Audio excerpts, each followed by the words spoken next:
ఎన్టీఆర్ జిల్లా ఇబ్రహీంపట్నంలోని ఎన్టీటీపీఎస్ బూడిద పంచాయతీ మళ్లీ తెరపైకొచ్చింది. అధికారులు అడ్డగోలు నిర్ణయాలపై కార్మికులు ఆందోళనకు దిగారు. ఎమ్మెల్యే చెప్పినా అధికారులు పెడచెవిన పెట్టడంతో పోరాటం తప్పదని కార్మికులు హెచ్చరిస్తున్నారు.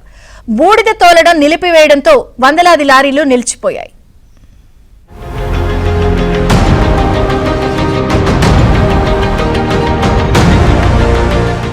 ఎన్టీఆర్ జిల్లా ఇబ్రహీంపట్నంలో Narla Tatarao thermal power station ద్వారా విద్యుత్ ఉత్పాదన జరుగుతోంది. దీని ద్వారా వచ్చే బూడిద రాజకీయ నాయకులకు కాసులు పంటగా ఉండేది. గత వైసీపీ ప్రభుత్వంలో దర్జాగా ఈ బూడిదని అమ్ముకుని సొమ్ము చేసుకున్నారు. నిబంధనలు పట్టించుకోకుండా అనుమతులు తీసుకోకుండానే బూడిదను లారీల ద్వారా తరలించారు. కూటమి అధికారంలోకి వచ్చాక ఈ బూడిద వివాదంపై పరిశీలన జరిపి బూడిద రవాణాను తాత్కాలికంగా పూర్తిగా నిలిపివేసింది.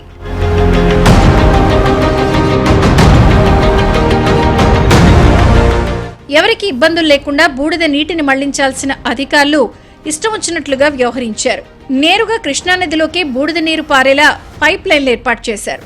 నీరు కలుషితం అవ్వడంతో చుట్టుపక్కల గ్రామాల ప్రజలు త్రాగునీటి కోసం తీవ్ర ఇబ్బందులు పడ్డారు.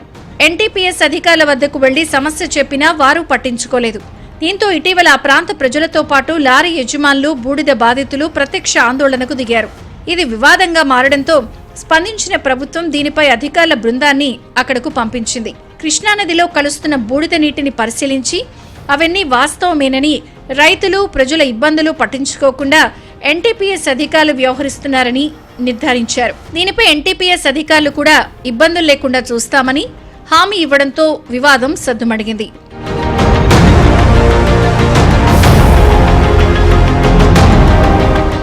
బుద్ధి మార్చుకుని అధికారులు బూడిద తోలే అవకాశం స్థానికంగా ఉన్న కార్మికులు లారీ యజమానులకు ఇవ్వకుండా కొత్త కాంట్రాక్టర్కు కట్టబెట్టేశారు. తమ నోటి వద్ద కూడు తీసే విధంగా వ్యవహరిస్తున్నారని, ఎన్నో ఏళ్లుగా తాము బూడిదను తీసుకెళ్తున్నామని డ్రైవర్లు చెప్తున్నారు. వారి ఆందోళనకు మద్దతుగా లారీ ఓనర్లు, స్థానిక టీడీపీ నేతలు సైతం కూర్చున్నారు. బూడిద కాంట్రాక్టర్ వైఖరిని నిరసిస్తూ బూడిద లోడింగ్ ను నిలిపేశారు. తమ డిమాండ్లు అంగీకరించకపోతే బూడిద లోడింగ్ జరగనివ్వమని, దీనిపై అధికారులు స్పందించాలని కోరుతున్నారు. వీటీపీఎస్ యాజమాన్యం గతం నుంచి లోకల్ గ్రామస్తులకి 7 పొల్యూషన్ గ్రామాలకి ఫ్రీ లోడింగ్ చేస్తూ ఉండేవాళ్ళు. ఇప్పుడు కొత్తగా రిఫెక్స్ అనే కంపెనీకి ఇవ్వటం, వాళ్ళు అసలు ఎవరిని లెక్క చేయకుండా డబ్బులకు అమ్ముకుంటాం. లారీ వచ్చేసి 3,000కి అమ్ముతున్నారు. వాళ్ళు ఇష్టరీతిగా ప్రవర్తిస్తున్నారు. ఇక్కడ నెలకి 15 ట్రిప్పులు ఫ్రీ లోడింగ్ ఇచ్చే వరకు గ్రామస్తులందరూ దాన్ని చెరువు లారీ ఓనర్స్ యూనియన్ కానీ గ్రామస్తులం కానీ చెరువుని నడవనీయకుండా ఆపుతాము. ఓల్డ్ యాష్పాల్ని మూసేయాలి. సూపర్ స్పెషాలిటీ హాస్పిటల్ కావాలి. రోడ్డు మీద ఎక్కడ యాష్ కనపడటానికి వీల్లేదు. ఇవన్నీ రిటర్న్ గా రాసిస్తే మేము ఇక్కడ నుంచి వినిపిస్తాం. అంతకంటే వేరే చెప్పేది ఏమీ లేదు, చెప్పాల్సింది కూడా ఏమి. మాకేం తెలియదు, మీరు ఎవడు మాట్లాడొద్దు, ఇంతటితో క్లోజ్ చేయండి. ఏంటి క్లోజ్ చేసేది? ఇంతటితో సమస్యను పరిష్కరించకుండా ఇంతటితో క్లోజ్ చేయండి అన్నాడు.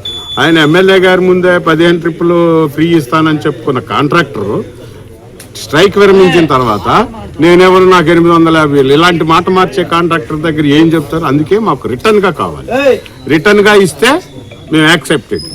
ఎన్టీటీపీఎస్ అధికారుల తీరు తరచూ వివాదాస్పదంగా మారుతోంది. మొన్న రైతుల పొలాల్లోకి బూడిద నీరు పారేలా చేసి వారితో గొడవ పెట్టుకున్నారు. అధికార యంత్రాంగం కదలి వచ్చి సమస్యను పరిష్కరించాల్సి వచ్చింది. ఇప్పుడు మళ్లీ స్థానిక కార్మికులు, లారీ డ్రైవర్లు ఉపాధి దెబ్బతీసేలా తీసుకుంటున్న చర్యలు కొత్త వివాదానికి కారణంగా మారుతున్నాయి. స్థానిక ఎమ్మెల్యే అధికారులు చెప్పినా ఎన్టీటీపీఎస్ అధికారుల వైఖరికి నిరసనగా కార్మికులు పోరాటానికి సిద్ధమవుతున్నారు. వివాదం ముదరక ముందే సమస్యను పరిష్కరించాలని, లేకుంటే ఒక్క బూడిద లారీ కూడా బయటకు పోదని హెచ్చరిస్తున్నారు.